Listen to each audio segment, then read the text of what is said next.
여러분 옆 사람과 함께 인사 나눌까요? 메리 크리스마스. 예, 우리가 이제 마스크를 쓰고 있어서 웃는지 우는지 잘 모르겠어요.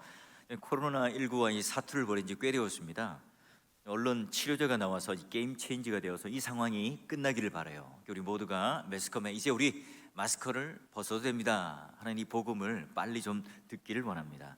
여러분 성탄절하면 어떤 느낌이 떠오르세요? 제각각 다를 겁니다. 제가 학생회 활동을 하던 그 시절에는요, 이렇게 성탄 카드를 팔아서 사람들에게 팔고요, 그리고 그것을 모아서 장애우나 고아원 이런 데 방문해서 시설들을 통해서 이렇게 봉사활동도 하고요, 성탄 전날에는 여러분 잘 알다시피 모여서 선물도 나누고 또 곰발바닥 소발바닥 그런 게임도 하고, 새벽이 되면 다시 이제 딱 자루 하나를 챙겨서 새벽송을 가죠. 성도들마다 집집마다 들려서 찬송을 부르고 또 성구암송을 하고 나면 우리 이제 믿음의 선배들께서 사탕, 과자 이런 걸 딱 준비해서 자루에다 넣어주시면서 덕담도 해주시고 또 함께 축하도 해주시고 합니다. 그러면 그걸 보따리를 들고 와서 각자가 또 맛있게 나눠 먹고 그 다음날 아침에 함께 또 이제 성탄 감사 예배를 드렸던 기억이 있어요. 그런데 요즘에는 이게 아파트 문화가 되어서 이제 할 수 없죠. 게다가 여러분 옛날에는 길거리나 여러분 이렇게 리어카 선수로에 보면 크리스마스 캐럴이 막 울려 퍼졌습니다. 상점마다 백화점마다. 그런데 오늘날 왜 이렇게 줄어들었을까요? 제가 한번 이렇게 곰곰이 생각해 보니까 이 저작권 문제 때문에 아무 데서나 이렇게 음악을 틀 수가 없기 때문에 못 한다고 그래요. 자, 그래요. 그래서 우리의 이렇게 낭만이 사라진 듯하죠. 그럼에도 불구하고 이 성탄절은 기독교인들뿐만 아니라 안 믿는 사람들에게도 연인들에게는 사랑을 고백할 수 있는 그런 기회가 되기도 하고, 또 여러분 아이들은 평소 갖고 싶었던 그런 장난감을 부모님에게 좀 합법적으로 좀 졸라도 되는 그런 시기도 해요. 그러니 여러분 또 이제 상점에 좀 매출을 또 올리기 위한 그런 기대감을 가지고 있는 상인들도 이제 들뜬 기분이 바로 성탄절 아니겠어요? 자, 그런데요, 이 성탄절 크리스마스라고 하는 이 의미는 그리스도 또 미사 이 두 가지가 합성어예요. 크리스마스라고 하는 것은 예수 그리스도께 예배를 드린다는 의미거든요. 자, 그러면 오늘 우리의 인생은 성탄절뿐만 아니라 모든 인생이 어쩌면 예수 그리스도를 예배드리는 그런 크리스마스인 거예요. 자, 그러면 오늘날 우리가 좀 크리스마스 캐롤이나 찬송이 좀 사라져서 아쉬운데요, 2000년 전에 아주 큰 목소리로 하나님을 노래하며 찬양했던 한 인물을 만나볼 거예요. 사가랴고 하는 인물은요, 이 아비야 반열에 속한 제사장입니다. 그의 아내 엘리사벳, 그도요 아론의 후예로서요 명문가입니다. 경건하고 소박했던 이 부부의 사이에도 그 어두운 그림자가 드리워져 있었어요. 왜냐하면 그들은 아기를 가질 수 없는 난임 환자였거든요. 그러니 아무리 부부 사이가 좋아도요, 이스라엘 그 초대 교회 당시에는 아이를 갖지 못한다는 것은 바로 부부 중에 죄가 있거나 흠이 있어서 하나님께서 주시지 않는 걸로 생각을 했어요. 그들의 마음이 굉장히 아프고 또 어려웠겠죠. 자, 어느 날 사가랴는 제사장의 직무를 수행하기 위하여 예루살렘에 올라갑니다. 그 당시에 제사장들이 너무나 많아서요, 지성소 안에 들어가고 또 그 제사장의 업무를 하는데 이렇게 제비를 뽑아서 순번대로 그 직무를 감당했습니다. 자, 그런데 하나님의 은혜 가운데 모두가 다 학수고대하며 내가 이 일을 감당할 수 있기를, 영광된 이 일을 감당할 수 있기를 바랬는데요, 마침 하나님께서 사가랴를 그 제비 뽑기 가운데 직무를 수행할 수 있게 해줘요. 그는 기도하죠. 하나님께서 이 백성들의 죄를 사해 주시고 이들을 하나도 빠짐없이 구원하게 해주시고 로마의 압제로부터 빨리 벗어나게 해주십시오. 그런 공적인 기도를 했을 거고요. 덧붙여 하나님, 저희 집 사정 잘 아시죠? 그러니 우리 집에 아직 아이가 없는데요, 우리 대가 끊기지 않도록 가문을 이어갈 수 있도록 하나님께서 우리 가문에 아기를 좀 주세요 라는 기도를 해요. 이때 여러분 주의 사자가 분향단 우편에 나타나서 사가랴에게 말합니다. 그래, 하나님께서 너의 기도를 들으셨다. 하나님께서 그 아들의 이름을 요한이라, 하나님은 자비이시다 하는 이름을 지어주셨단다. 그리고 나서 이 아이가 태어나면 이 어떤 일을 하게 될 것인지, 어떤 사역을 감당하게 될 것인지도 일러줘요. 이 아이는 성령이 충만해서 하나님의 일을 감당해야 될 거야. 그리고 그 뒤에 오는 메시아를 예비할 것이고, 바로 이 자가 이 엘리야가 말했던 것처럼 그가 오심을 준비하는 자가 될 것이다. 자, 여러분, 기도의 능력을 믿었던 사가랴죠. 제사장입니다. 그런데 이 말을 믿지 못해요. 그는 벙어리가 되죠. 그래서요, 10달 동안, 요한이 나오기 전 10달 동안 그는 침묵 가운데 지냅니다. 결국은 아이가 태어나서 서판에다가 이 아이 이름을 요한이라고 딱 쓸 때 불씨는 치료가 됩니다. 그의 혀와 입이 풀리기 시작하자 제일 먼저 여러분 했던 말이 뭐냐? 제일 먼저 했던 게 뭐냐? 바로 이런 노래를 불러요. 찬양을 부릅니다. 이게 바로 오늘 우리가 읽었던 사가랴의 노래입니다. 이 노래는 굉장히 독특하죠. 왜냐하면 마치 예언자가 예언을 하는 방식으로의 노래인데요, 여러분 1차적으로 보면, 겉으로 보게 되면 마치 자신의 아들 요한의 탄생에 대해서 감사하고 찬양하고 영광을 돌리는 그런 내용처럼 보여요. 그런데 여러분, 진짜 여기 중요한 내용은 뭐냐면 바로 예수 그리스도께서 오늘 이 땅에 오심에 대한 그런 찬송, 그런 찬양을 하고 있어요. 그러니 오늘 이 찬양의 중심은 바로 세례 요한이라고 하는 이 아들의 그런 태어남에 대하여, 또한 출생에 대하여 너무 기쁘고 또 너무 감사해서 노래를 부르지만, 결국은 이 아이는 바로 이 예수 그리스도라고 하는 그분을 가리키는 하나의 예비적 단계로 있다 하는 것이 더 강조점입니다. 그러기 여러분, 오늘 우리가 읽게 되는 중요한 77절부터 이제 78절까지가 바로 예수 그리스도에 대한 사역, 예수 그리스도께서 이 땅에 오시는 그런 모습들을 볼 수가 있어요. 자, 먼저 여러분 한번, 그러면 예수께서 이 땅에 오신 목적, 동기, 원인이 뭘까 하는 거예요. 우리가 성탄이라고 하는 동기가 뭐냐? 자, 77절부터 보면, 주의 백성에게 그 죄 사함으로 말미암는 구원을 알게 하리니 이는 우리 하나님의 긍휼로 인함이라. 이로써 돋는 해가 위로부터 우리에게 임하여. 자, 여러분, 이 빌레몬서에게 보면 똑같은 단어, 긍휼이라는 단어를요, 신복이라는 단어로, 심장 또는 다른 데서는 뭐 내장이라는 이런 단어로 이렇게 번역을 해요. 자, 여러분, 곧 메시아께서 사람들에게 죄 사함의 구원을 베푸실 것인데, 하나님께서 사람의 죄를 위하여 아들을 보내신 이 일의 동기, 근원, 이게 뭐라고요? 조건이 맞거나, 너무 잘생기고 이쁘거나, 돈이 많거나, 뭔가 합당하거나, 이런 우리의 조건에 있는 것이 아니라 일방적으로 어디에 있다고요? 하나님께서 긍휼하신, 왜요? 당신의 백성, 당신의 자녀들이 지금 죄인이 되어서 죽어요. 희망이 없습니다. 소망이 없습니다. 누군가 그에게 손을 내밀고 건져주지 않으면 죽습니다. 그래서요, 그 당신의 백성들을 바라보며 긍휼하심, 애잔하심, 불쌍히 여기심, 이게 바로 하나님께서 우리를 구원하시기 위한 동기예요. 예수 그리스도를 이 땅에 보내시는 그 원인이 바로 뭐라고요? 바로 하나님께서 가지시는 이 긍휼이라고 하는 속성이에요. 그래서 여러분, 아까 우리가 읽었던 이 빌레몬서에 나오는 이 긍휼이라는 단어, 신복이라는 단어를 심장이라고 단어로 번역할 정도로, 자, 보시면 이 오장육부가 막 끊어지는 듯한 이 장단, 그런 마음이 바로 긍휼이에요. 하나님의 뭐 감정이 있거나 이런 분이 아니기 때문에 이걸 우리가 가지고 있는 것들을 가지고 비유한다는 게 참 쉽지 않죠. 자, 그 빌레몬서를 들어서 예를 들면, 오네시모라고 하는 노예 출신의 그런 도망자가 바울과 이제 옥에서 만나잖아요. 그게 회심을 합니다. 그리고 나서 원래 원 주인이었던 그런 빌레몬에게 돌려보내면서 이 오네시모가 바로 내 심장과 같다, 긍휼한 자다, 내 신복이다 하는 표현을 써서 그에게 돌려보내요. 여러분, 그러니 우리가 지금 누가복음 1장 78, 79절까지 읽을 때에 하나님의 긍휼하심, 이걸요 그냥 우리가 인간이 생각하고 있는 그냥 값싼 동정심, 애잔함, 여러분 이 정도로 쓱 하고 읽고 지나가면 안 돼요. 하나님께서 그 애타는 이 속에서부터 끓어오르는 그런 이 인간이 경험할 수 없는 그런 이 긍휼의 마음이 바로 이 긍휼이라고 하는 표현이에요. 우리가 이거 읽을 때 무덤덤하게 읽어서는 안 되고요.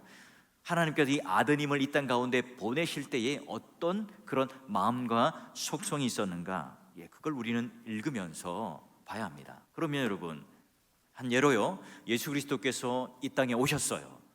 하나님의 그 긍휼 가운데 이 땅에 보내셨어요.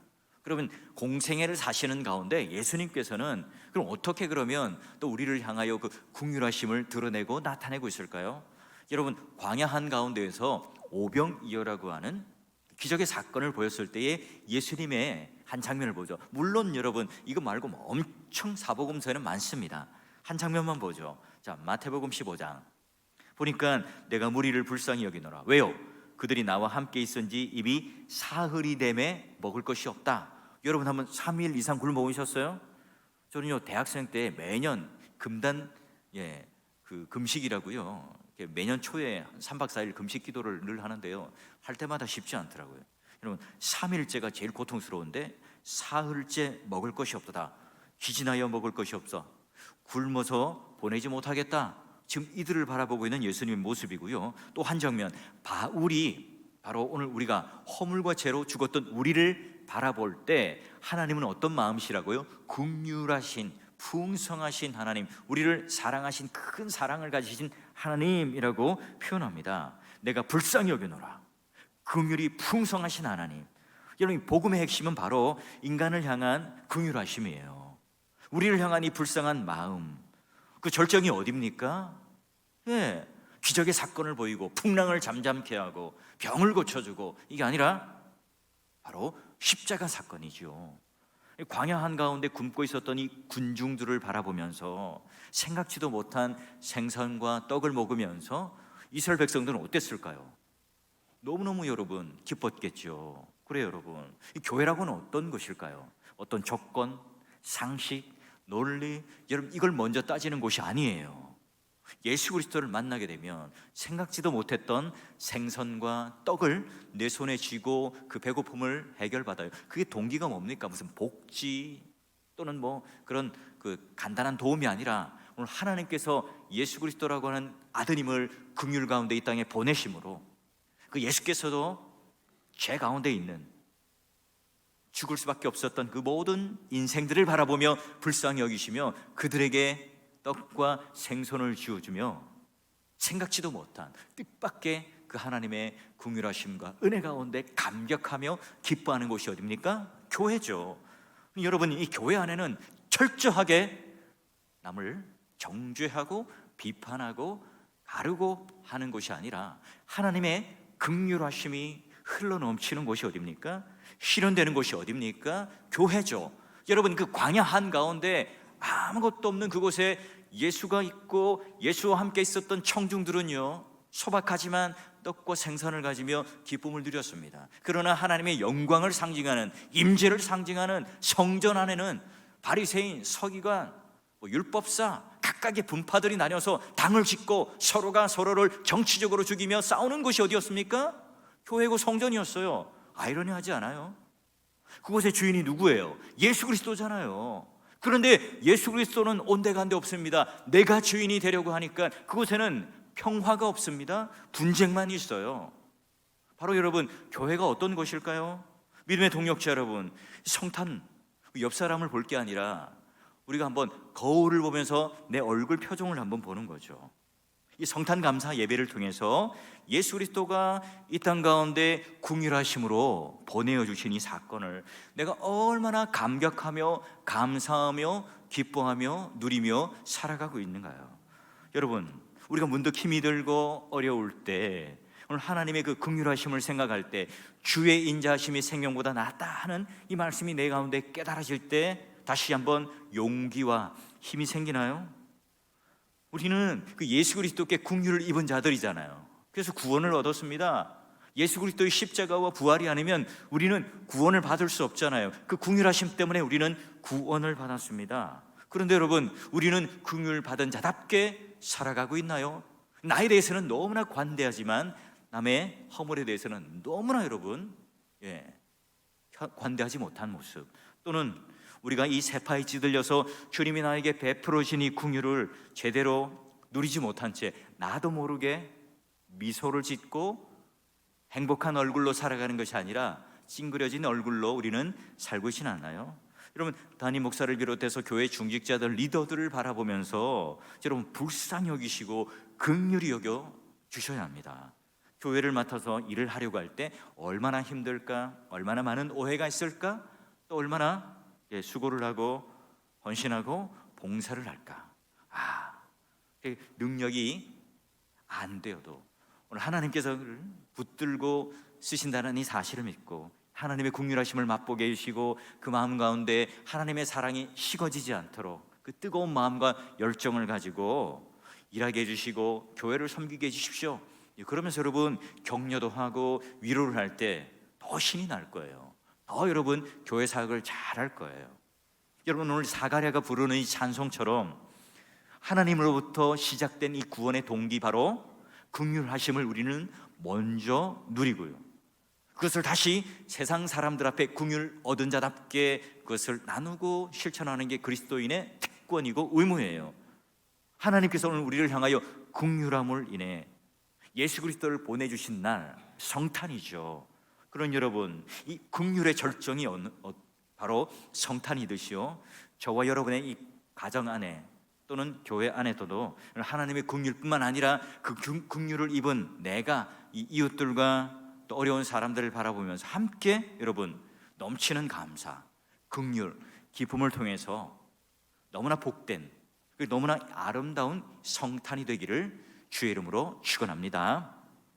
여러분, 하나님께서 우리를 구원하시는 동기가 뭐라고요? 긍휼, 잊지 마십시오. 긍휼이라는 단어를 꼭 기억하시고, 그리고 그 긍휼이라고 하는 것은 우리 감정에만 머무르는 단어가 아니잖아요. 그냥 다른 사람에 대해서 내가 긍휼히 여기고 불쌍히 여기는 마음이 있어요. 그걸로 끝나면 아무 일도 일어나지 않아요. 하나님께서는 긍휼한 마음을 가지시고 구체적으로 이 역사하시는데 어떻게 역사하시는가? 이걸 요한은 그림 언어로 그려냅니다. 자, 보니까요, 이는 우리 하나님의 긍휼로 인함이라. 이로써 돋는 해가, 머릿속에 한번 상상해 보십시오. 여러분, 동해안에 딱 가서 일출을 본다고 생각하시고 돋는 해가 우리 위로, 머리 위로 임하여. 여러분, 이 말씀은요 바로 그 말라기서의 말씀을 차용한 거예요. 공의로운 해가 떠오르다, 그리고 선지자 엘리야를 너희들에게 보내겠다, 세례요한을 보내겠다 하는 내용이 바로 이 말라기서의 마지막 말씀을 지금 잊고 있는 거거든요. 자, 여러분, 여기 임하다, 돌보다, 방문하셨다, 찾아오셨다, has come, 다 똑같은 단어예요. 여러분, 오늘 하나님께서는 우리를, 그의 백성을 고아와 같이 내버려 두지 않습니다. 찾아오시는데 그 어두운 가운데, 칠흑 같은 어두움 가운데 있는, 절망 가운데 퍼져 있는 우리를 찾아오시는데 어떻게 온다고요? 돋는 해가 떠오르듯 임하듯 우리 머리로 떠올라 우리들에게 비춰주신다 하는 거예요.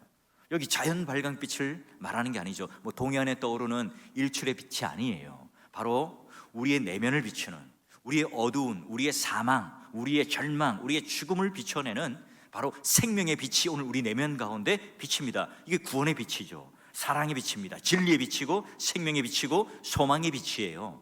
그래요. 창세기 1장에 보면 빛이 있으라 하심에 빛이 있었다. 바로 그 빛, 창조의 근원이 되는 빛, 생명의 근원이 되는 그 빛, 그 빛이 누구라고요? 오늘 우리가 새벽 연합 예배 성탄 가운데 드렸던 예배처럼 그 빛이 바로 예수님이다 하는 거예요.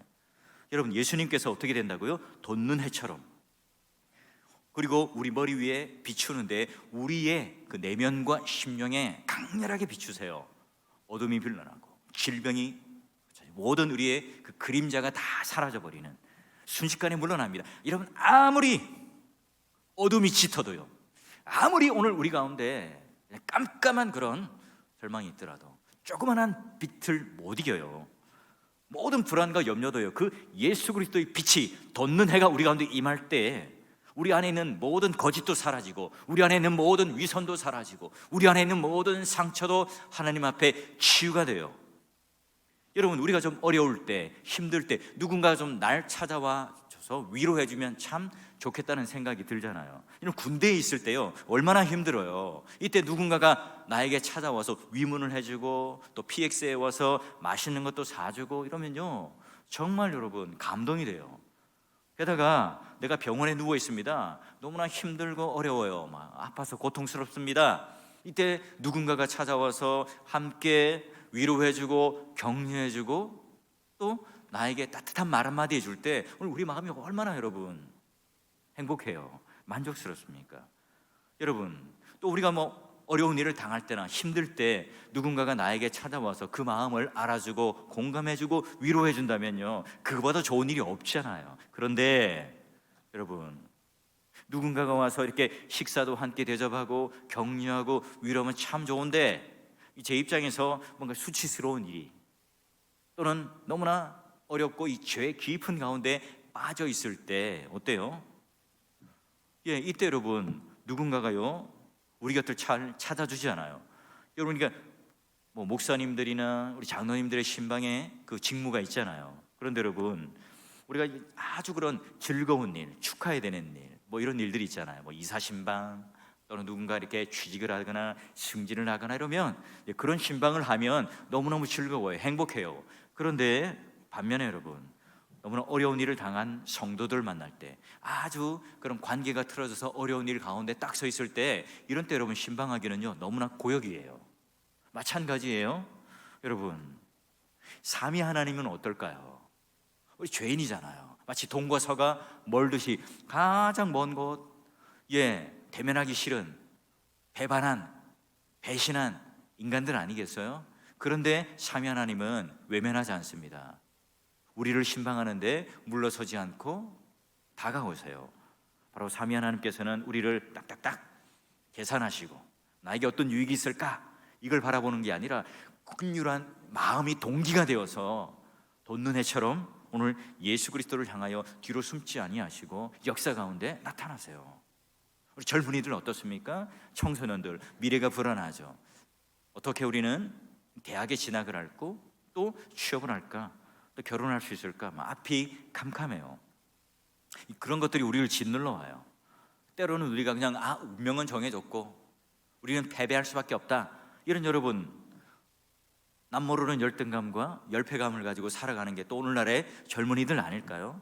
여러분, 사람이 우리를 짓누를 때, 그런 그늘에 갇힐 때요, 우리가 아무것도 못할 때가 있어요. 예전에 여러분 이런 예화를 들어보셨을 거예요. 한 실험을 했는데 물 수조에다가 물을 가득히 넣고요, 빛을 딱 차단합니다. 그리고 쥐를 딱 던져놓죠. 완전히 깜깜한 그런 수조 안에 있는 쥐는 3분 만에 죽어요. 그런데 그 수조에 조그만한 그 위에 구멍을 하나 딱 뚫어서 가느다란 이 빗줄기를 비추면 그 쥐는 바로 36시간을 버텼대요. 700배나 차이가 나잖아요. 이 빗줄기라는 뭐죠? 바로 여러분 희망이고 생명이고 소망이죠. 그리고 우리가 이 어두움 가운데서도 그 가느다란 빗줄기 하나를 봐도 살아갈 수 있는 것처럼, 여러분 우리는 어때요? 그런 자연적인 빛이 아니라 영원히 없어지지 않을 생명의 빛이 오는 우리 가운데 비추인 사람이죠. 여러분, 우리는 버티는 사람들이 아닙니다. 바로 그런 생명의 빛을 붙잡고 살아가는 사람들이죠. 믿음의 동역자 여러분, 이 성탄, 그 빛 대신 예수님께서 그냥 가느다란 빛으로 온 게 아닙니다. 어떻게 해요? 돋는 해처럼 쫙 떠올라서요, 모든 이 세계를 비추시고, 오늘 우리의 내면 세계를 그냥 가느다란 빛, 그 후레쉬로 살짝 비추는 게 아니라 돋는 해처럼 오늘 우리 안에 있는 모든 어두움들을 다 물러가게 하시고 밤이 종식되게 하시고 새 시대가 되게 하세요. 여러분, 우리가 보기에는 요한이 태어나고 아기 예수가 태어난 거, 역사적인 어떤 사건 속에서는 너무너무 작은 일이죠. 분명히 여러분이 아이의 출생은 이 400년간 말라기로부터 지금 이 누가복음 얘기를 하고 있는 이 시대까지 400년간의 이 침묵의 기간을 볼 때에 너무나 미미한 사건처럼 보여요. 그러나 오늘 하나님께서 그 빛이 비추기 시작하는, 우리 쪽에서 볼 때는 바늘구멍 하나가 딱 뚫려 있는 것처럼 보이지만 그 구멍이 이제 개봉되면 어때요? 그 빛은요, 우리 모든 인생 전체를 비추는 놀라운 구원의 빛이 됩니다. 믿음의 동역자 여러분, 그 빛을 받은 성도들의 삶의 특징이 뭘까요?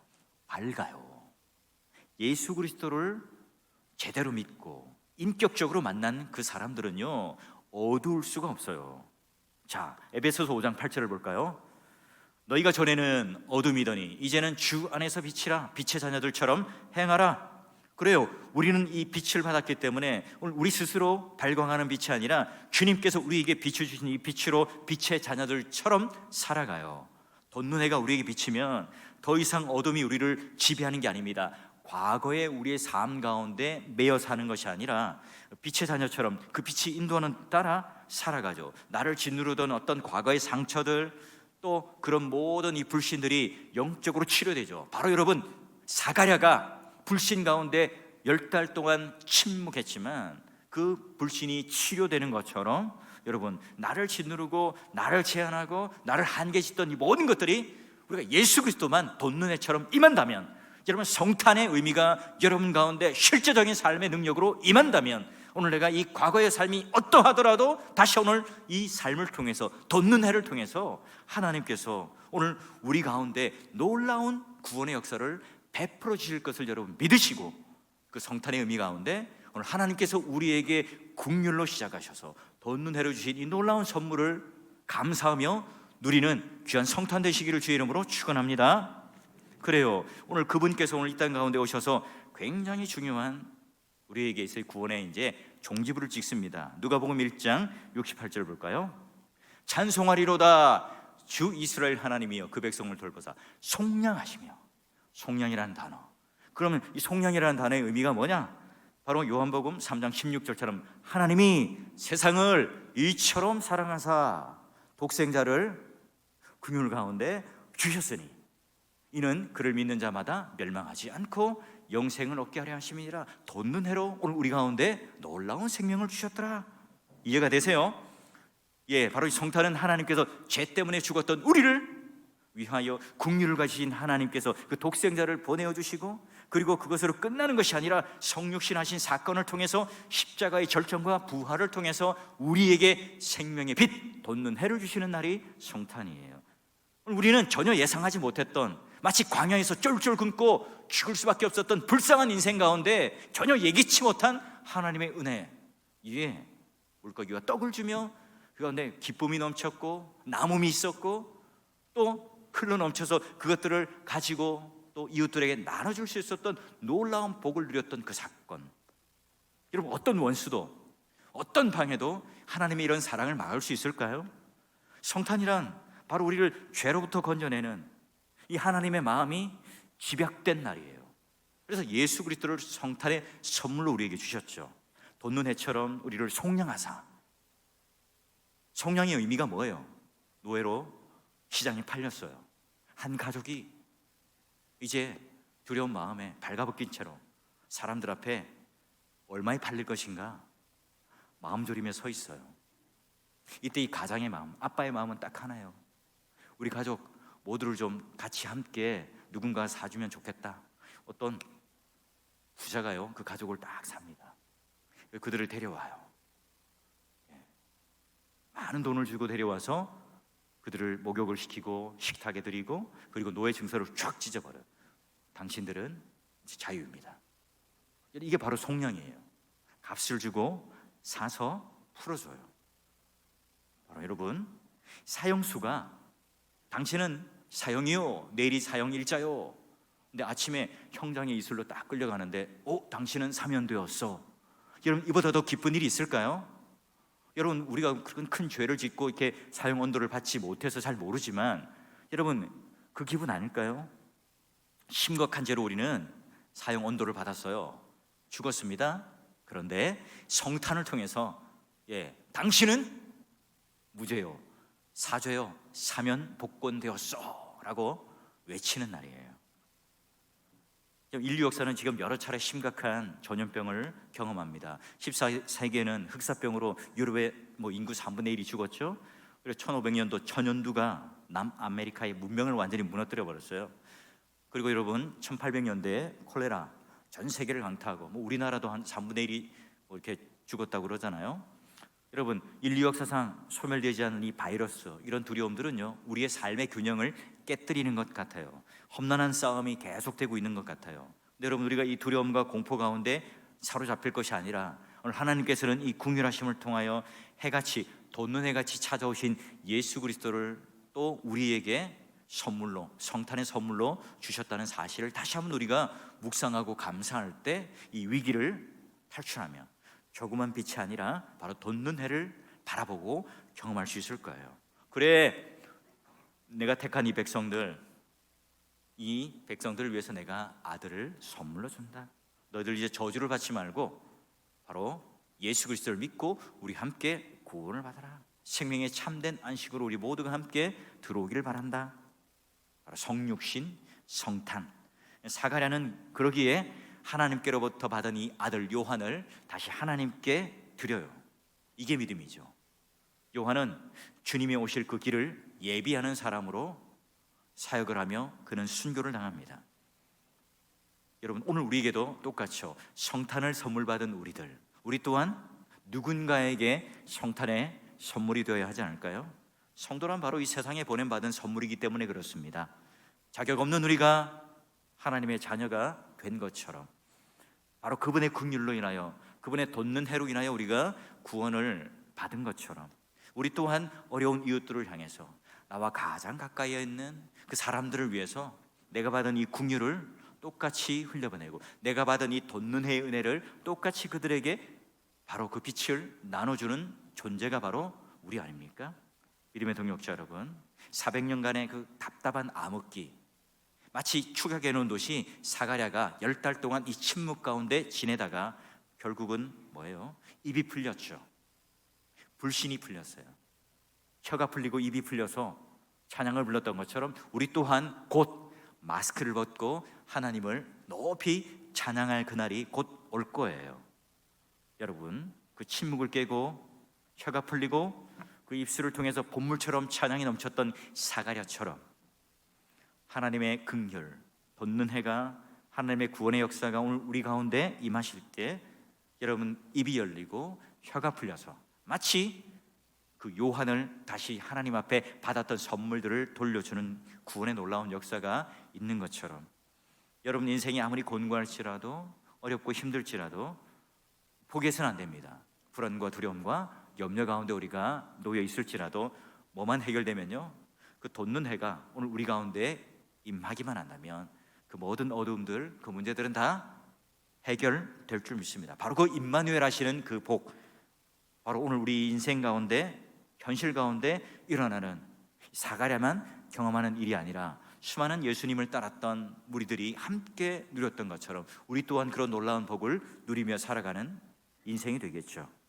성탄을 보낼 때 한 해 동안 무수한 문제들이 많았겠죠. 여러분, 내 관점으로 해석하면요, 답이 안 나와요. 답답해요. 하지만 나와 함께 임하시는 그 임마누엘의 하나님, 돋는 해로 임하신 그 하나님의 눈으로 우리가 그것을 해석할 때 그래요, 절망의 시기가 지나고 또한 하나님께서 오늘 우리들에게 놀라운 은혜를 주시는 것처럼 우리의 답답했던 마음들이 풀리고 우리의 다쳤던 이 입이 풀리는 것처럼 오늘 하나님께서 우리 모두에게 또 그런 돋는 해를 허락하실 거예요. 우리가 주님을 이처럼 인격적으로 교제할 때 딱 비단 성탄절뿐만 아니라 바로 우리 삶 전체가 매일매일 성탄의 삶을 살아가는 놀라운 변화가 있을 거예요. 성탄절, 주님과 나 사이가 어떤 관계에 있는가, 그걸 인격적으로 여러분 점검하는 날이에요. 하나님께서 우리에게 주신 선물에 대하여 너무너무 감사하고요, 그 선물만 붙들고 살아가는 것이 아니라 긍휼로 구원하여 주시고 돋해로 임하여 주셔서 나에게 구원의 선물을 주신 것처럼 나 또한 그런 말씀이 육신이 되어 우리 가운데 거하시는 하나님, 성령으로 말미암아 우리 안에 거하시는 임재하시는 그 주님을 만나며, 야, 나는 이제 고아가 아니구나, 홀로 된 자가 아니구나. 성탄을 통해서 하나님께서 우리에게 주시는 죄 사함의 기쁨, 긍휼하심으로 돋는 해로 우리 가운데 임하셔서 임마누엘 하시는 놀라운 복이 우리 가운데 넘치셔서 여러분 2021년도 한 해 여러분 가운데 있었던 모든 문제들이 이 돋는 해를 통하여 모두가 다 사라지고 녹아지는 그런 놀라운 역사. 그리고 이제는 2020년도를 바라보면서 오늘 우리 가운데 하나님께서 주시는 그 놀라운 선물들을 이제는 받는 것에만 만족하는 것이 아니라 나도 나눠주며 베풀며 살아가는 힘있고 멋지고 매력적이고 능력 있는 사가라의 노래가 오늘 우리의 입에 착 달라붙는 여러분의 찬송과 노래가 되셔서 하나님의 긍휼하심과 돋는 해의 놀라운 능력을 여러분을 보여주시는 그 믿음의 주인공 되시기를 주의 이름으로 간절히 축원합니다.